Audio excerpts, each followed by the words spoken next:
अरे बेटा बनाए के बना जइबस तनिक रह जइबस पेंटिंग। अरे बेटा बनाए के बना जइबस रह जइबस तनिक पेंटिंग में।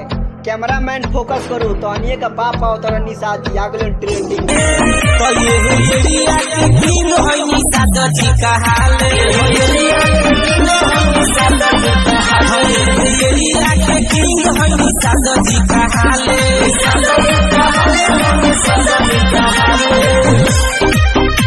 अरे उमरिया छोट बा बाकी दूर दूर ले पहचान बा। अरे उमरिया छोट बा बाकी दूर दूर ले पहचान बा। ते हम के का मरबे रे सारी तोरा जीजा जी के नाम में ब्रांड बा। निषाद जात सब कर जीजा हो सब जात पर कर पीजा हो निषाद जात सब कर जीजा हो। Recording by SR Studio Ludhiana। अरे आसमान में उल्ला से और पंछी बाज ना होला। रंगदारी तो सब के ऊपर रे बाकी यार ले कोई निशाद ना होला।